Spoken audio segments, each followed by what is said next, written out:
Oh, hi, this is Cindy from Part-Time Permies, And Michael. and we're about to get started. Seven Sprouts Farmstead is in the room. Hello, hello, and Carrie Hyatt. Um, at least for what I can see so far. I think we have a few more in the room watching, so welcome. And um, Seven Sprouts, have you been here before? I want to say yes. I'm trying to remember. I'm so bad. Sometimes we get a lot of people in the room, but we have a few things we'll be going through today. We do have one video up this week. We'll go over that a little bit. We'll go over our uh, Foraged Food for Friday, which we posted on our blog on Friday. Um, Chickens are happy they got jalapenos, Curie. So the goats don't like jalapenos. I bet. Hmm. I'm guessing they can taste the heat. I think our birds, so I bet the chicken would eat them. Mom's also here. Oh, yeah. Your mom. Yeah. I'm And posting a hi, Terry. hashtag to Instagram right now, and then I'm done. He's So, posting to Instagram while we're so starting our yeah, live show. He's multitasking, just trying to find and where and you had some other projects going up to this point I'm too. in the middle of projects. They're gonna probably run half the night. Yeah.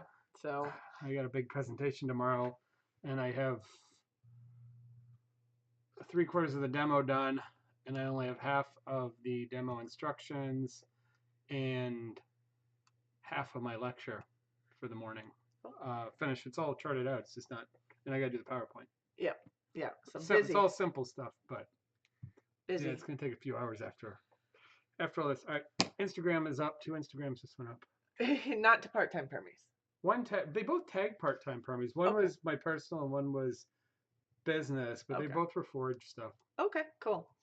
So anyway, yeah, we had some good dinner tonight with that. Some of our very local Yeah, tagliolini. dinner, which was our pasta. The tagliolini pasta is aglio-olio, so our garlic, olive oil, and then we had some zucchini, and we were given. I bought and also was given a bunch of extra foraged Oyster mushrooms. oyster mushrooms Yeah, that I those were good. stirred up, and so it was like a modified aglioli. Yeah, I haven't seen any oyster mushrooms on our property We yet. haven't ever yet. We've seen some weird things that are kind of like oysters, but not oysters that No, we are more shelf pretty mushrooms. uncertain we shouldn't be eating. Yeah, there are other shelf mushrooms that are harder that we have around here. But okay, so used to own a goat who loved jalapenos, huh? Now I not fond of jalapeno, but loves habaneros. Really? So it's not the heat, it's the Well, flavor. jalapenos are kind of green flavored, so maybe they Yeah, like the more red peppers. yeah. Habaneros Interesting. aren't exactly red peppers, but they don't have that green pepper flavor. And the interesting thing is my screen is a little different today. The chat screen on my computer is actually a little small, so I'm going to pop it out here. So sorry while I'm adjusting things for a moment, because it's really hard to see the entire chat when it's only showing like 2 lines at a time. And there's Valerie D. Seven Sprouts. It is your first time. Welcome to our live show. Terry's here. Your mom's here. So cool. And Carrie's here. Where's Seven Sprouts from? Yeah. Why don't you guys all kind of state where you guys are from? A few of you guys are in Michigan like us.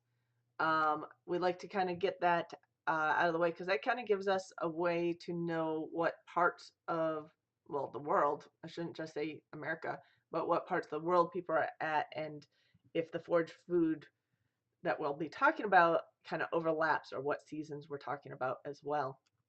Because our season is a little bit later than most of the US, being on the northern end. We're in Michigan, and there's also a delay here, so I'm waiting for the Yeah, I think we have a things. pretty good delay right now. Yeah. Actually, I was noticing at the beginning I had a slideshow running. Texas from Carrie. Yep. Yeah, Carrie, we know, Regular Texas. visitor. And I believe Valerie, and let's see, Valerie's from Michigan, right? I think so. Southeast Michigan, yes. Yep. Okay. And Seven Sprouts is South Central Georgia. Georgia. Okay, down south, past your mom, who's in South Carolina. Yep. And I didn't know South Carolina had an upstate. It's a pretty big state. Well, upstate and Well, they're in the downstate. That seems like a New York thing too. northwest corner, Yep. And Terry's in South Carolina. which was also close to Yep. my mother. Yep. My, And Stringfield Ridge. Hello. Western in Kentucky. Yep. Kentucky. Cool. So we're a lot of people from the South in the room today. We'll be going over a few things. I don't know if you guys, those of you, well, I think there's only one person who hasn't been in this chat before, but when we get to the Foraged Food, there is a link to our webpage down below in the description. You can always go and check out and kind of follow along with me. There's a blog that has the Foraged Food that I posted on Friday that we talked about today in live. Green Gables and Green Alabama. Gables. Yep. So lots of people in the South. So your Rose of Sharon might be already past its blooming time. Ours seemed to, in New It York, goes for a while, it went all fall until That's it got true. cold. That's It true. just keeps blooming. Ours just started blooming Yeah. like in the last week or two. Yeah, it keeps going for a long time. I think it goes almost all season. I will go over a couple things before we get to our Foraged Food.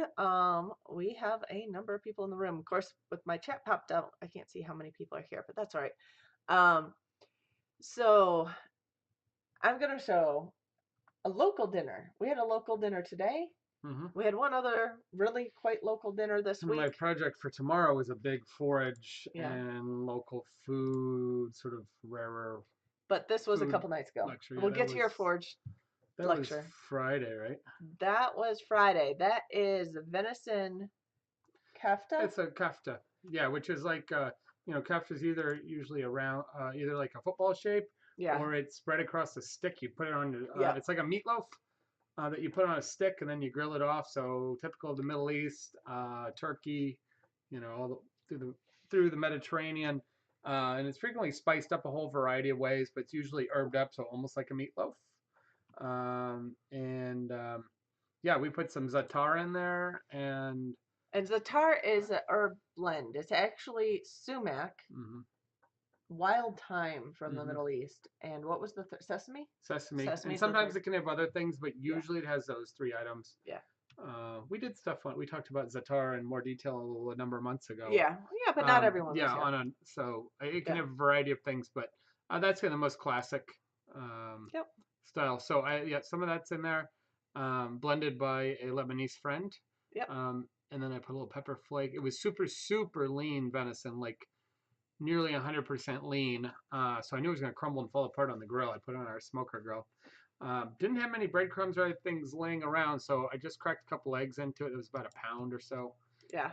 And just cracked a couple eggs into it and to try get it to hold together. So basically, the meat is like a meatball with some eggs in it. Well, it's like a meatloaf. Meatloaf. Because it's seasoned. Yeah, it's seasoned with the za'atar and eggs to hold it together. Grilled off. Sometimes a little pink in the middle. Sometimes it's well done. Yeah. And then we just had a variety of green beans and yellow squash and eggplant and some green sweet peppers that all stuff from the garden. And we tossed that. Did I put za'atar in that too? I had some olive oil. Drizzled some with olive oil. Yeah. I don't think there was any za'atar in that. It was just obviously, salt and pepper. The olive oil and the za'atar was not local, but they are source verified because they are imported by our friends. Who's the olive oil is actually from her father's olive grove in Lebanon. So her family home. Yep.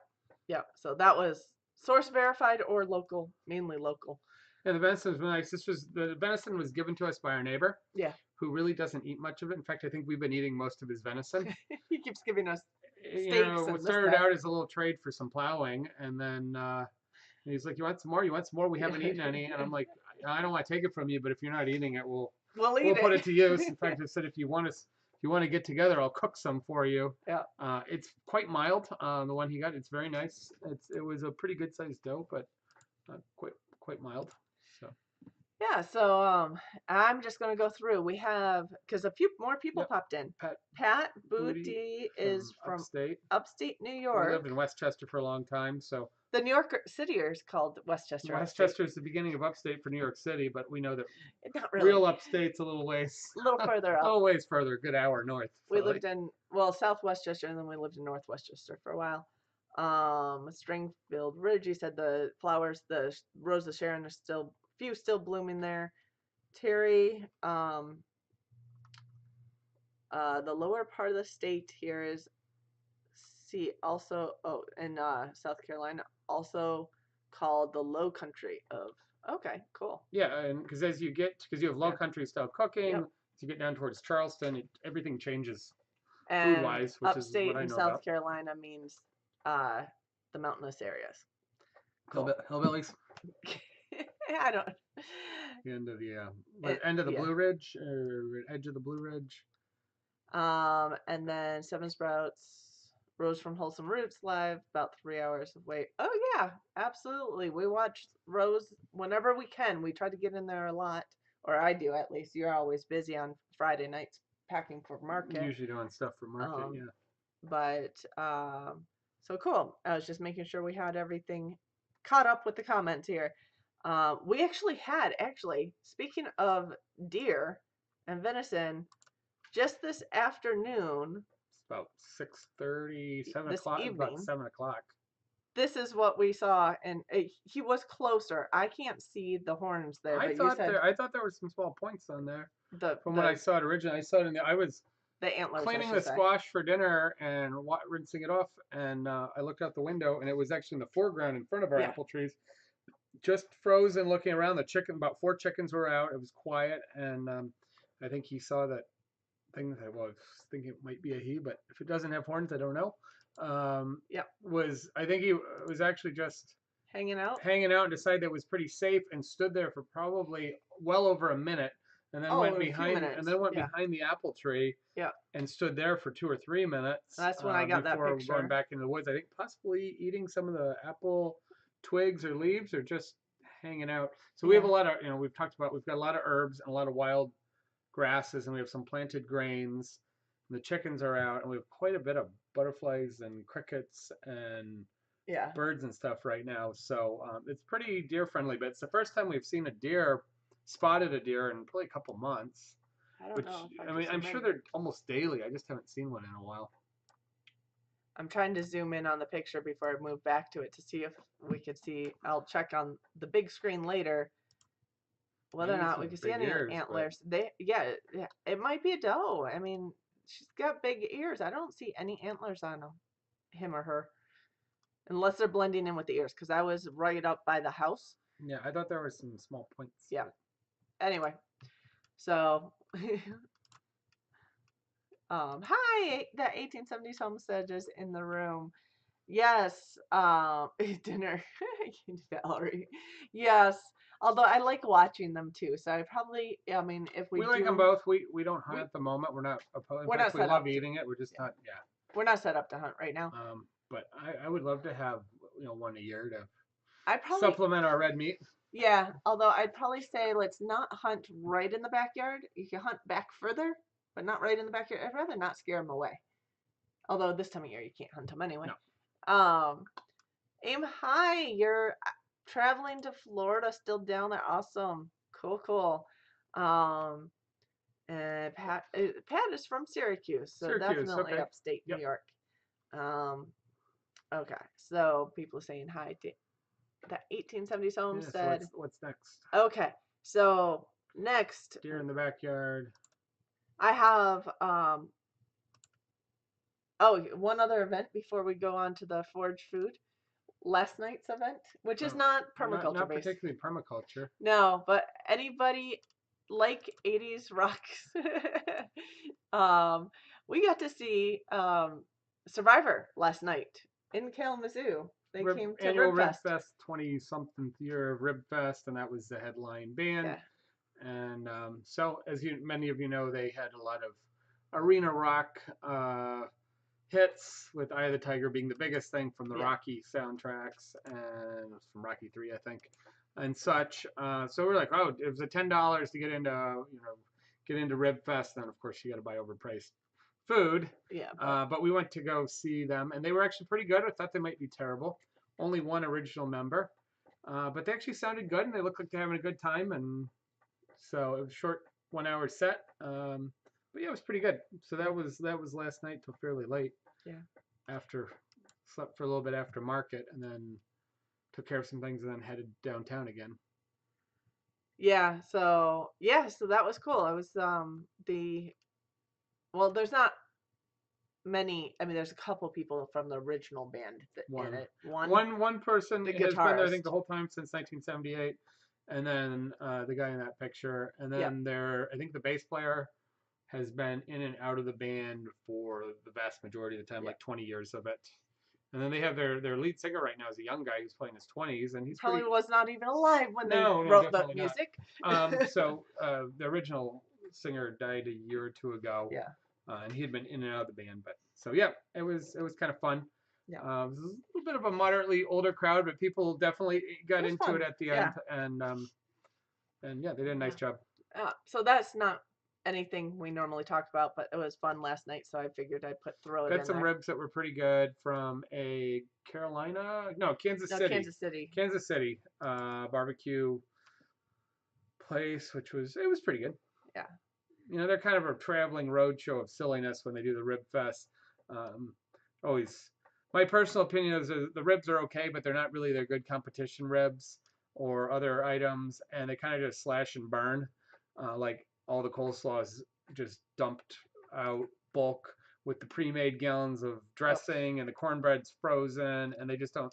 The baked beans are cans, and they Yeah. don't put any care into it. And I think if you call yourself a competition barbecue pitmaster, do the whatever sides. sides you sell, if you're serious about it, you should be making them. Yeah, and not just the meat. And I don't mean you buy pre-chopped cabbage and you doctor it is fine, or you make your own dressing. You don't have to go crazy, but I do think if you say you're the best of the best, you should be providing the majority of your meal made yourself from scratch. Yeah.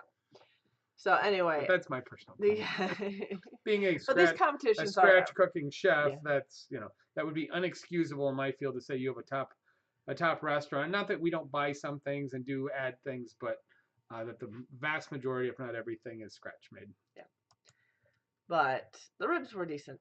Yeah, they're pretty good. The pulled pork and pulled chicken wasn't bad either. Yeah. So I was just looking. Ground 2 deer and 2 burgers. Husband doesn't have time anymore to do the cuts until he retires. Cuts are pretty fast, depending. It's actually I think the grinding takes as much time as cutting. Yeah.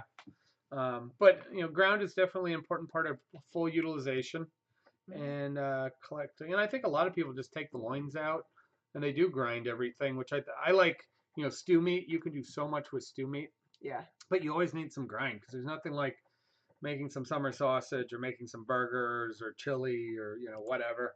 Doing a venison bolognese with some pasta. Yep. So there's plenty of use for ground. Yep. So I did want to go through. We did put one video up this week, so I'll mention it here. It was mainly just our summary from the 2018 Hootenanny, which, by the way, I know a lot of you guys in the room are from fairly far south, but we did have people come. We had Alderman Farms come from Mississippi, and we had the Hollers come, but Hollers were from Cincinnati, California. which is heading into the top end of the South. Yeah, Stefan was from Cincinnati. So. Hollers traveling across the whole U.S. right now, so they're wherever their home is, wherever their trailer is. They had a target of hitting location a few months out, and they did. So. Yep. So they came by. So that was a heck of a lot of fun. If you guys are interested, it'll be. I know we mentioned it last week, but it'll Pratt be family, 1870s, a whole bunch of people. Two family all have video. Well, two family didn't shoot much video. I think they said. They were there. There's a whole video list. But and I think they're gonna link. Yeah, they're gonna do a playlist. So there's a playlist on Pratt Family Homestead's page, so you can check out all the different videos from that big event. That was a lot of fun. And if you're looking for a new Midwest-centered permaculture and homestead and all kinds of channels, that's a good way to add in some new ones that are a lot of fun. Region. So. Yep. And getting started on homesteading here. Hello. So the other thing, okay, we'll get on to the Foraged Food feature. I think you got a lot of pictures in there. I do have a lot of pictures in here today, but it's only 9:20. We're still good. So this is our Foraged Food for this week. This is Rose of Sharon, and it's not something natural to the Oh, Chef area. Family's doing a bunch. I know they said something about they didn't shoot a lot of video. I didn't realize that makes sense because they like Yeah, to do live they stuff. do live stuff a lot. Ah, got it. Um, okay, so Rose of Sharon, if you want to take a look, it's a type of hibiscus. So Hibiscus syriacus is actually the national flower of Korea, South Korea, that is. So it's actually Asian in origin. So it's not natural to this area, but a lot of people use it. People love them because they make nice hedgerows and Yeah. they are again They grow bloom, easily. grow They're cold. fast. Yeah, they're Yeah. cold hardy. You do have to prune them back a lot. I Um, prune like 3 to 5 feet a year out of our back row in New York had them. We just yeah, have a couple here, but we only have one our here. yeah, there's one up on the property lines. Technically, the neighbors. There's Right. two over there also. That's true. But I would cut 3 to 5 feet a year out off the back fence, and it was those were technically our neighbors, Yeah. and it was rental property. They didn't really pay attention to just a brambled hedgerow, but it was almost all Rose of Sharon. I would cut it back 1.5 feet off the fence on their side and just It would be coming through our fence again the next I spring. would cut it once Yeah. to twice a year. I tried to do it once a year and just took out massive amounts because it grows so fast. Yeah, and it does have a very pretty flower. Yeah. It comes in a variety of colors, so there's a lot of different Reds and pinks and and whites. purplish and white. Yeah. Yeah, white with the red center, and a lot of all the way through purple. Yeah, so Attracts a lot of bugs and pollinators. and even birds. Yep, I think Ours in some. New York got these monstrously disgusting hairy black spiders about August. He doesn't like spiders. These things were like that big. They were huge. And I don't know. They love it. I don't see them in ours over here, but Yeah, no. they were monsters. They may have just been in that hedgerow over in New York, Yeah. um, but they are edible. You can eat the flowers. Some people will, because some of those flowers get pretty big too. You Mm-hmm. could cut them off. You could take the stamen and pestils out and stuff them. You can take the petals out off of it, dry them, use that for tea, fresh or dry. You can eat the greens. You want to eat only the newest greens. You don't want to eat the older, mature greens because they get really fibrous and I'm sure they're not. stringy. But the greens aren't, from what I haven't tried them actually. What if we gave cuttings to the chickens if they'd eat them? They'd I strip wonder. them. Yeah, that'd be They interesting. might. You have to try that when we cut it back next time. We have cut that one back Yeah. fairly aggressively. It's up against a brick wall. Yep. So it takes the heat. Yeah. And we do because it's right by our raspberries that we like. So we always trim that back heavily in preference for the raspberries not getting crowded out. Yeah. But the new greens, I know people who eat them in salads and stuff, although it's more as a filler in the salad, not for the flavor so much. These flowers, I tried them. They're so the Caribbean style one is very Very tart. sour. It tastes like cran. When you soak it and make tea, or sometimes you make a sorrel drink, which is sweetened and has some cinnamon and brown spice. They call it sorrel tastes like juice. it tastes like Cranberry juice. yeah, sorrel drink or whatever. It tastes like cranberry juice, almost exactly. Yeah. And Ours, it's red, ours too. are not sour. No. Ours are more vegetal and lightly sort of flowery, floral flavors. Oh, you have one in the other room, don't you? Do you still have some sitting They're out? down in. Okay. They're down in the fridges, the Okay. Yeah. Never mind. company fridges right now because they're for the demo. Yes. I mean, I do have them. Like, get them, Yeah. but they're.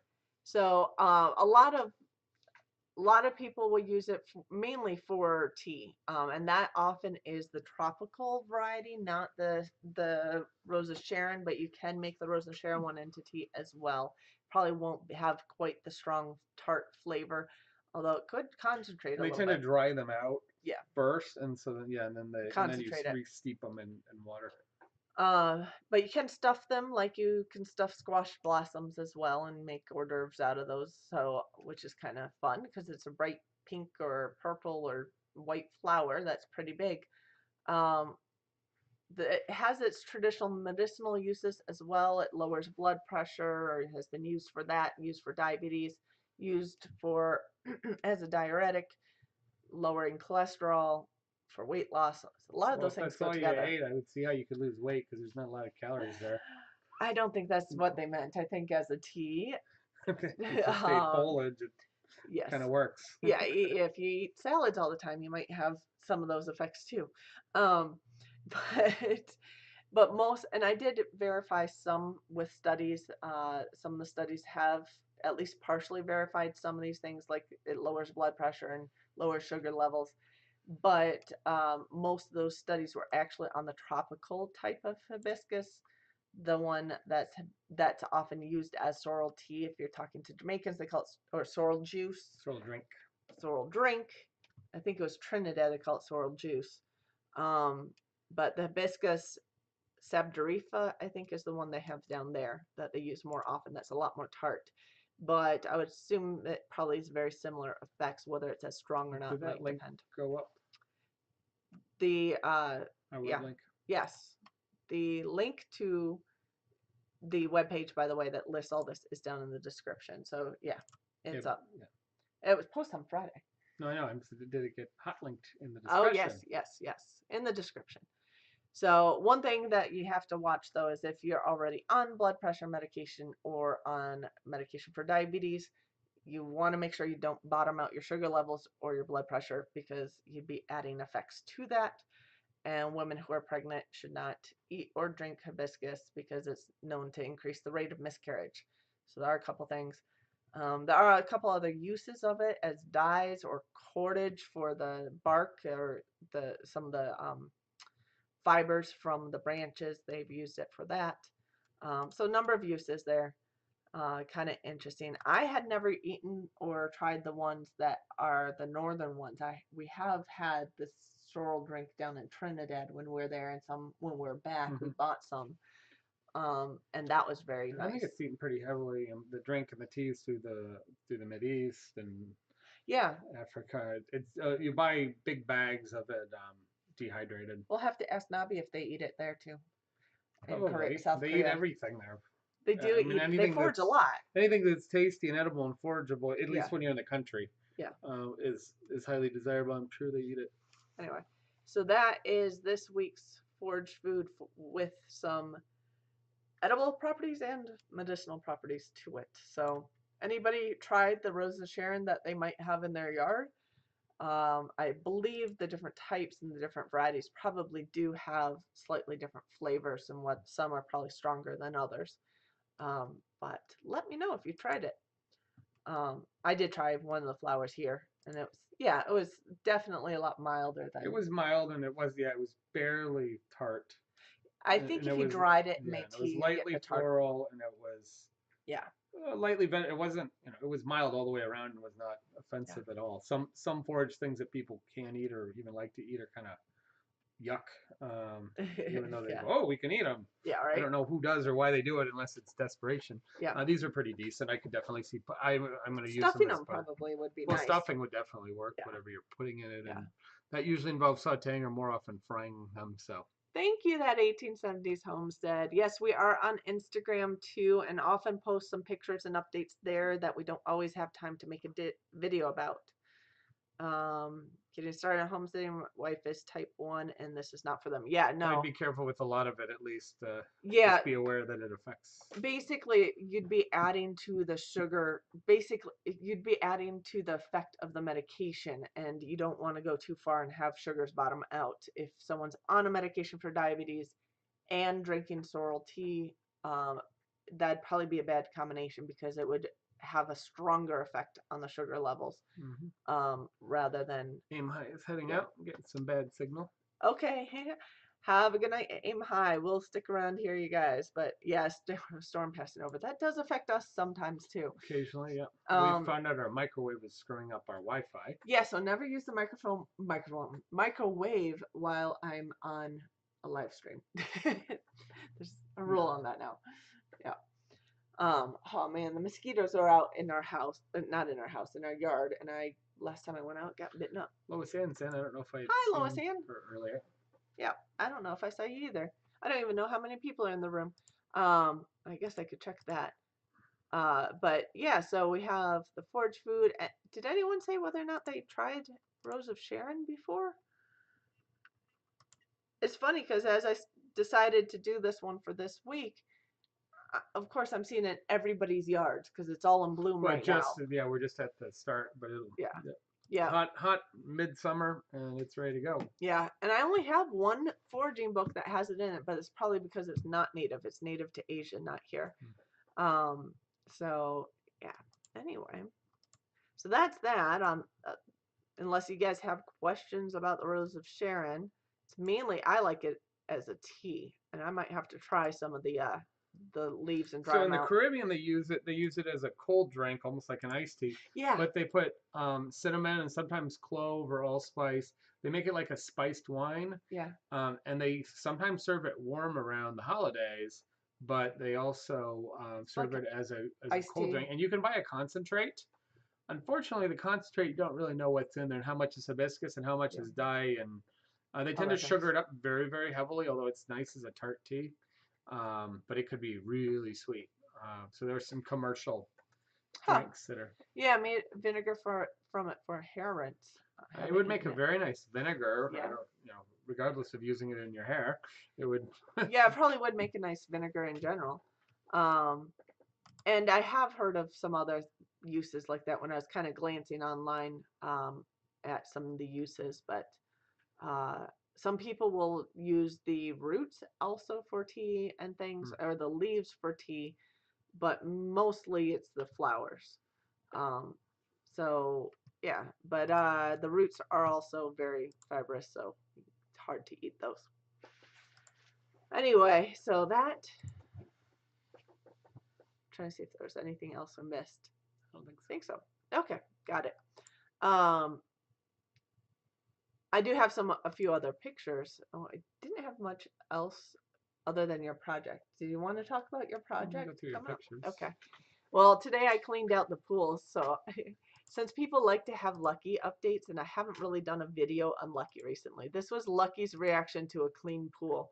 He definitely spent about 10-15 minutes bathing in his pool, and I got some pictures of him. And I got a little video that I might put together. It's just another one of his water dance videos, maybe. Oh, we had super crazy coyotes about 3 or 4 nights ago. We didn't get that on film. No, in the middle of the night. They were yipping.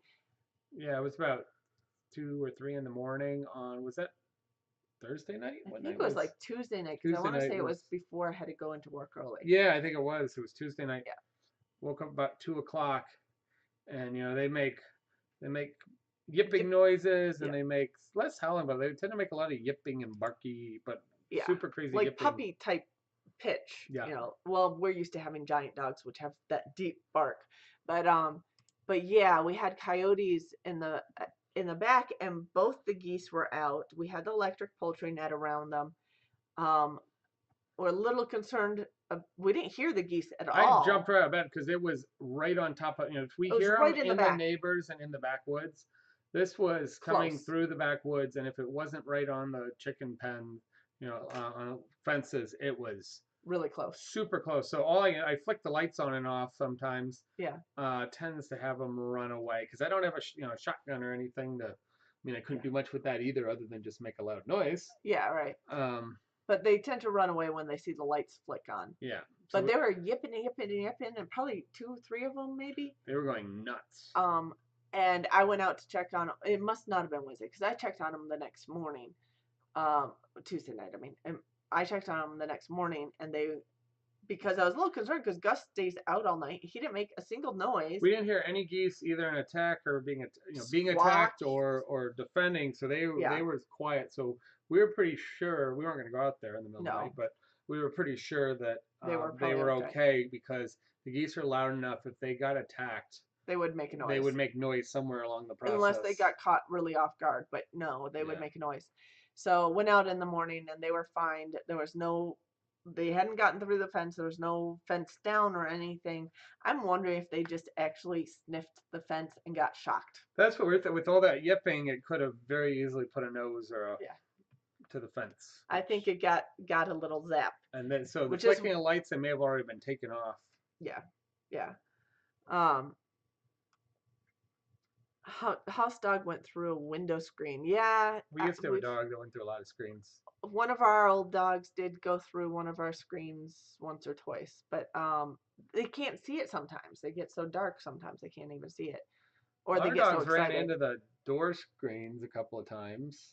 Did they run into the glass door here? No, they didn't No, run the yeah. glass door. There They was ran it. this It was a sliding sliding screen screen. door. I think both the dogs Yeah, at times did that. yeah. So They bounced back off it. They didn't run through it. no, They the bounced screen off of actually it. held, which was For a 200-pound dog, I don't think it was going full out, but yeah. no.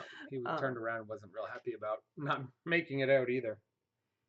you had a lot last year. You know what? Our neighbor down the road says she will either have coyotes or she'll have foxes. The foxes won't stick And she around. tends to always have foxes. So. Right now, this year is and last year was bad for foxes, but the year before that she had coyotes. Yeah, we get foxes, of course. I mean, We get coyotes. we get coyotes usually around the full moon, so about once a month. Yeah, Not always, but could they're be any probably time of the around. year. So it's not constant, but yeah, they come They're probably through in small or large packs pretty yeah. regularly. They're probably around. Otherwise, it's just they're more active and vocal at the full moon. Yeah, well, I heard that a lot of times they run packs. In packs more. They run packs. They're more out independent or just a little bit of them, a couple of them, and then around the full moon they tend to run as packs and mate and such. Yeah. So Must be chasing something. yeah, they were chasing. No, through the screen. Yeah, it could have been. The whole screen is right. Okay, is right where she runs when there's something out there. Yeah, Yeah. if it's in the way, they'll go through it without even thinking twice of it. In a mobile home, so it's the big drop too. Oh boy. Dogs are usually pretty good with. Yeah. It depends on how they land. Yeah. Yeah. But yeah, Seven Sprouts has tons of foxes. And you know, our neighbor, she's like maybe 2 miles down the road, and she has foxes down there, and we have coyotes here. So That woke us up pretty surprisingly in the night, which happens a couple times a year. But the geese were fine. So. Obviously, this was today. So Lucky and Gus both got cleaned out pools, and they're fine. The other big surprise today was we were finishing up. We had a fence for our dogs, and we haven't had dogs for the last few months. We got another one coming. Since last fall, yeah. So we were finishing up putting up the fence today after doing some construction and repairing some damaged fence. And I got a pretty decent shock. We were putting up the final swinging gate and posts, and I got a pretty good shock. And I was like, this is crazy. I just got shocked by the fence. And it wasn't like a little buzz. And we're not talking an electric fence. We're talking about like a hard like he hit an electrical outlet. Or and I was like, and I had rubber boots on and my gloves on, and got a decent shock. And I got it wasn't a big zap, but it was very noticeable what it was. It wasn't like a DC little buzz. It was an AC/DC zap. And so we kind of hunted around a little bit and got a tester out. And the only thing I could think of is we have one line that runs from our house to our barn. We don't know exactly where it is, although we had a lot of stuff marked for this construction that we did. And we didn't get close to any of that. So I sunk a gate pole. Although for the construction, you had the barn electricity turned off. Yeah, but we didn't. We never hit the wire. We didn't snag it because we didn't dig anywhere close that far back. Yeah. And so I think I put an 8-foot galvanized post down right onto the wire that goes out to and the barn. concreted it in a few days ago. But of course, and it has a T-post and the concrete next to it. But of course, that didn't matter because it's all on one. It's on one line. It didn't short out. It must have only got one line. So we shut off the barn to check it, and then and actually while we were messing around with it, so when I got shocked, it was where I put in the second post. And I was closing the gate. He was holding the gate, and he was holding the second post. So I grounded through that with my rubber boots. It's very dry out. Yeah. And my gloves and some leather gloves on. Yeah. I got a current through there. I think it's a 20 amp circuit. But I couldn't even get it on the frame for some reason. It's the crosses on the fence. The fencing that actually was carrying the charge. Yeah. So I got a little buzz when we checked it. So we shut that down. So our barn electricity's off now. Yeah. So I don't know what the chances of randomly putting a post in Right and where that catching wire the is. one wire in the entire yard. Um, So we're gonna have to do another project next so I week. guess I got to dig it next week. It's probably 4 feet down. And I got to dig it, find it, and then A probably route around the probably post. cut it and put an extension on it and zip it around the post. Yeah. You know, it's funny. Mistig does. I had called Mistig on this back entrance just to make sure, and I did know that we had a wire running somewhere In the because backyard. the sketches just show a random ziggy of a Kind of wire, curved line a going to the curve, back. and that's actually our well drawings. We're Yeah. showing that, so we know it's obviously there because there's electricity to the barn. But Mistig won't mark that because it's not coming from any of the primary utilities. It's coming from our fuse House. box over to a small fuse box in our barn. Yeah. So they wouldn't even scan for that because they hit all of our utilities. We were going to bring in concrete trucks and they were digging. So I did want to make sure there was nothing in the way. And we Yeah. and we had a gas line which we located to make sure we didn't put any heavy equipment over the top of that. So Yeah. Need to go make sure the animals have water So. for the night. To have a good night. That 1870s homestead. I'm not sure Yep. if that's which one is they're watching, but have a good night. Yeah, we're gonna have to go in about 20 minutes anyway and close things up. Yep. But So yeah, electric unknown. he got shocked today, and not by the poultry net. That would have been Yeah. fine. That would have been absolutely fine. We've done that a bazillion times, but that was a bit stronger. Good thing you had those Well, gloves yeah, on. and it wasn't. I mean, it really wasn't bad in the world of shocks, and it wasn't dangerous. It was just noticeable. Oh yeah, But when you grab onto two, like, where am I getting electricity? yeah. You Like, grabbed what am I grounding on? you grabbed the poultry net with two hands. Once Well, I when it did was that on. a few weeks ago. I forgot it was on. I grabbed both sides and I actually got a pretty good shot on that. Yeah, yeah, I think it was Todd was on most of the time, but yeah. Okay. So yeah, and I just took one random picture. I've been taking a lot of flower pictures and things like that, which I keep posting up to Instagram and things. So if you're interested in we that, won't show you the picture of Cindy taking pictures of the deer. you did not take a picture of me taking pictures of the deer. I didn't, but And that's actually something that is a lot more PC and okay for men to bring up that situation than a woman. so, I told Cindy there was a deer and she just got out of the shower. She's like, "Let me get my camera. I'll come over to the bedroom." She never came over. I came to the window out here, but We have a couldn't get it through the courtyard and window. and she's got her camera perched on the little deck railing, and she's got no clothes on, and I'm in the kitchen trying to finish dinner. And There's no neighbors to the back of us no, who there's can see anything. us. It's all woods behind us, and we have two wings go on either side of the house off the back anyway, so not like anyone could see me. It was more important to shoot the deer than to get clothes on get first. clothes on after the shower. So yeah, yeah, that was fun.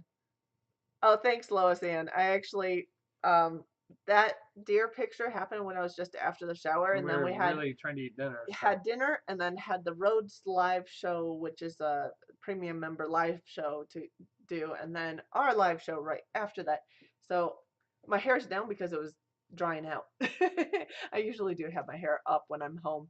My hair's down at work, but anyway. But obviously, I like taking pictures. So I'll show you one more, which I think is kind of cool. It's a honeybee that's on my sunflower. Zoomed in on it. I'm having fun with my new camera, learning how to use it. So that's kind of what I'm doing here. But I don't have a macro lens on it. I just zoomed in with the lens I have on it as far as I could. So, but I thought that was fun. Anyway, it really had nothing to do with what we're talking today. I just like the picture. But I do post things like that up on Instagram and all these things, all the videos, except the live shows don't usually get sent over to our Facebook page or group, but the other videos that we put up do. The Instagram pictures all get put onto the Facebook group and page. Well, actually, Instagram I think just goes to the page. So if you look at, you could also join us at Part Time Permies on Facebook group and page and Instagram and here, if you guys are interested. Thank you, Stringfield Ridge Farm. So I don't post everything I put up, but I do have quite a few that go through. And I think I've gone through everything. I'm looking.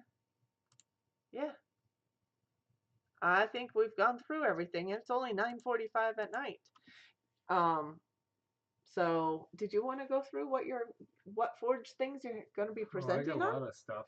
Um, Because yeah, you collected a lot of things today. yeah, I was looking up how many sources of where they came from or who, because I put some friends to work. So I was asked to give a 15-minute demonstration on local or foraged or seasonal foods. It's pretty wide open. Um, how tall are our sunflowers? That one is a tall one. That one is probably about 9 or 10 feet tall, Yeah, but most of the others are a lot we shorter. have a couple jumbo giant ones, and then we've got a whole variety of heights. Yeah, we have some that are flowering at about 2 feet tall with a little teeny flower, and we have some that are flowering. Most are probably We flowering put around some three blends in. feet, A lot of them 4 feet.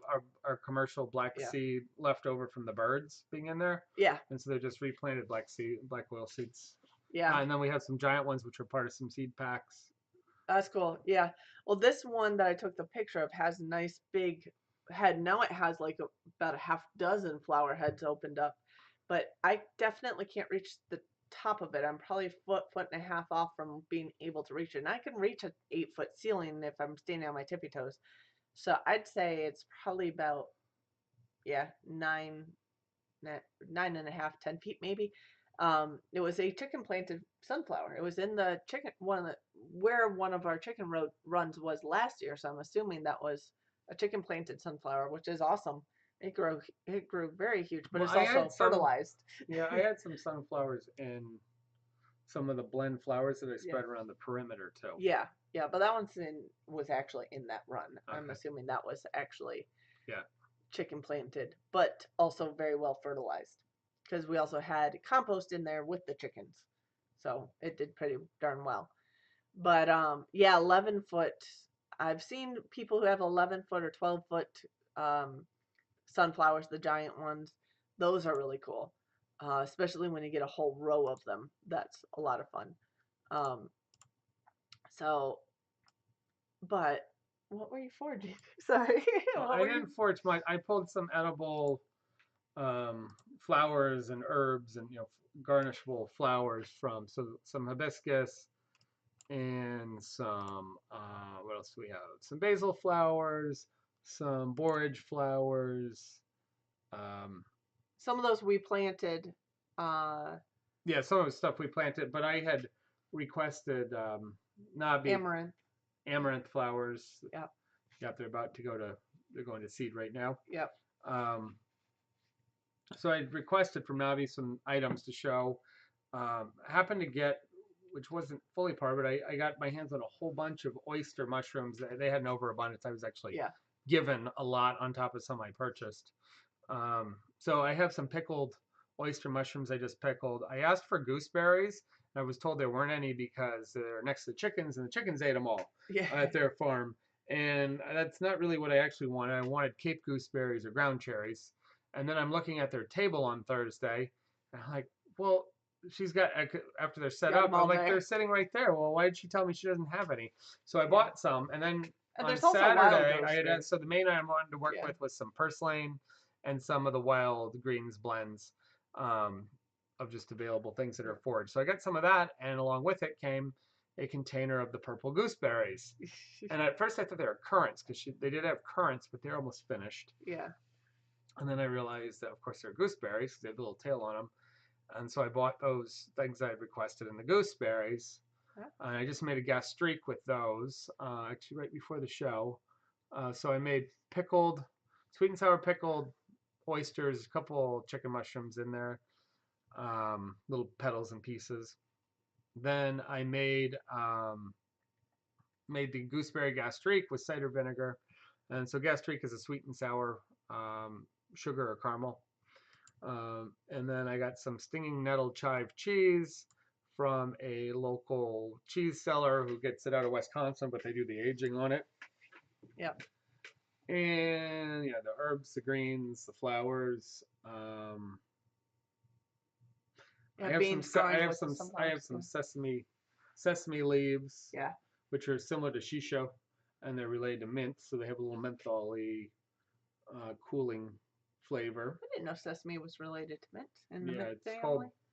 perilla a Mhm. lot of times, but Koreans like it a lot, and it's fairly similar to shishu, although shishu is a little more. I find shishu tastes like cumin, Yeah. as well as it's a little mentholy. Um, I had some lamb's quarter from our A little bit of backyard. lamb's quarter, a little bit of the with the wood sorrel. Yeah, the wood sorrel. So I'm gonna make a big platter display of talk about some things you can do with them. Uh, do some identification, get some slides out real quick of them. 'Cause it's a larger group, Yep. and then put up a little display that people can try whatever they would possibly like. And Um, that's a presentation to the Rotary Club, right? yeah, local Rotary Yeah. Club, and then I had some another local. It's an urban homestead. Had a whole bunch of elderberries at the market, and at the very end of the market, they still had a whole bunch. I said, "Hey, what do you want for a bag?" And she goes, "Oh, it's $4." It was quite a bit of them too. Yeah. So I grabbed those. Actually, they are not particularly flavorful, which they're not always real flavorful till you dry them or work with them. So I just broke open a few of them, but I tried to clean them up a little bit and get them in some Michigan honey. And so I've steeped and flavored the honey so I can do a little drizzle That's fun. with the honey. So Yep. I think that's most of what's being used. Which is a lot of forage stuff and some cultivated flowers, but mainly forage Well, and the goal is otherwise. to use things that people don't see Don't normally regularly see. at their Yeah. house or even on a restaurant menu. Yeah. And um, yeah, get people to look at it and try it and realize it's out there. Yep. So that'll be a fun event. We'll see what happens with that. I know we had someone at the market this weekend say that was asking if you were the one doing the Rotary Club event this week. Oh, So really? yeah, I sold pasta to someone who's in the Rotary Club. No, So I was told they have a pretty good turnout. yeah, Even in the summer, I was, cool.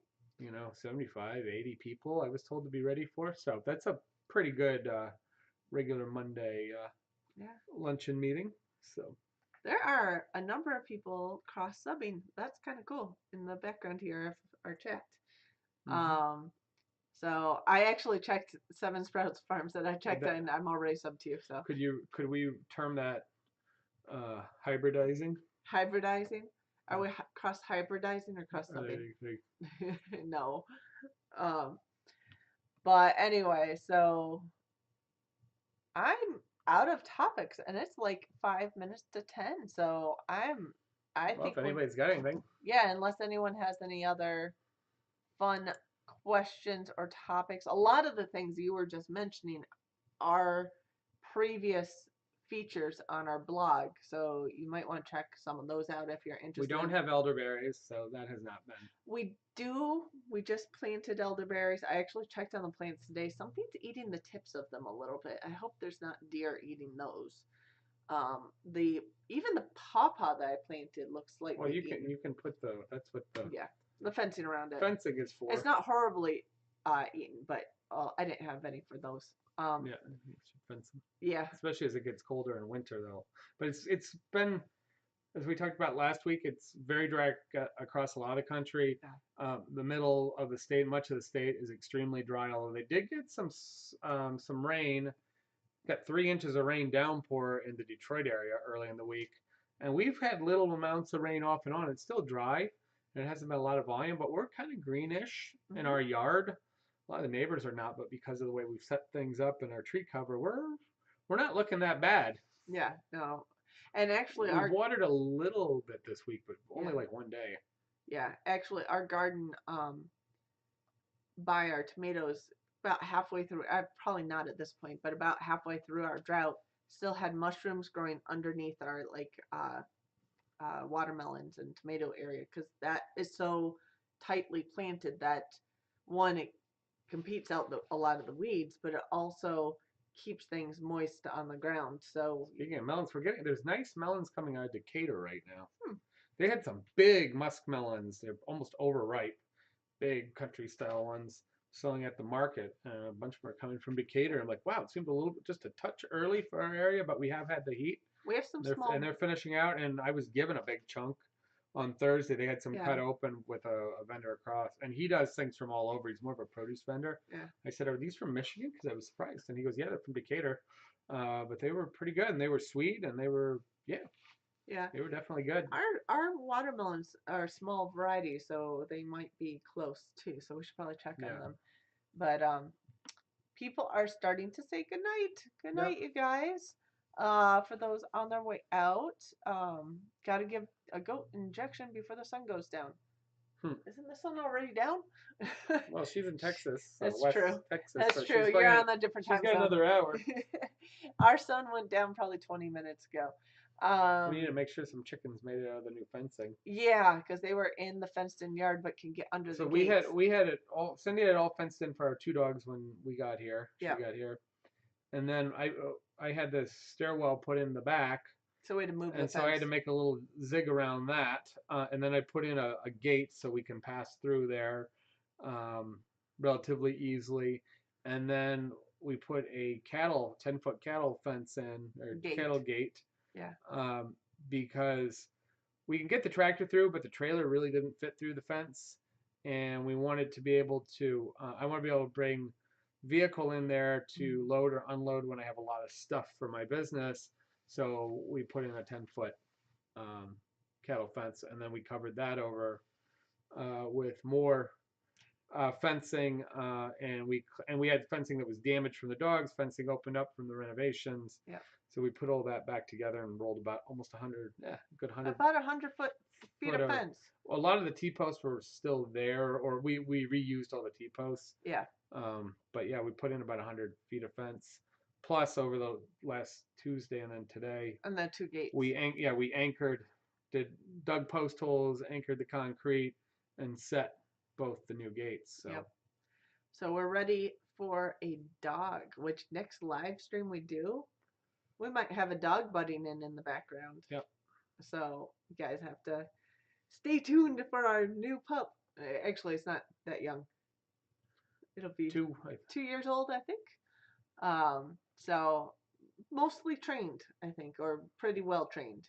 So that's always general nice. training at least. General training at least, and house trained and all that, which is a good. We don't have to deal with that with the puppy. So anyway, yeah. So next week we will have a new arrival to the homestead, basically, that we might have to do an introduction of. And you have to stay tuned. Oh, another thing we're going to be doing, so I'll let you guys know. We're going to do one random time, sometime each month at a live show. We will do a random drawing for a giveaway, and we will give away different things. You will receive a hibiscus flower. No.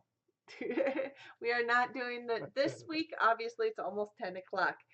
But got to come to the live show if you want to. First show of the month, so. Yeah. You have to come to a live show if you want to see if you can win something, and we will be picking various things that we find useful here that aren't horribly expensive, because we can't afford to do expensive giveaways every month. But we will be doing this every month. One random live show, one random drawing, one random winner. A mostly eaten container of pub mix. No. How about not? So yeah, pasta. We might throw that in. We do at times, and that's what we've used for some of our giveaways. Yeah. It's somewhat convenient. Yeah. So we may continue to do that at times, but it will not always be pasta. It won't always be pasta. We might do some like gardening books or little tools that we use and things like that. Might have a random amount. Yeah, foraging books, things like, the backyard foraging book, something like that. Something we use a lot here that we will be giving away. So if you have ideas of good giveaway items, you can always let me know.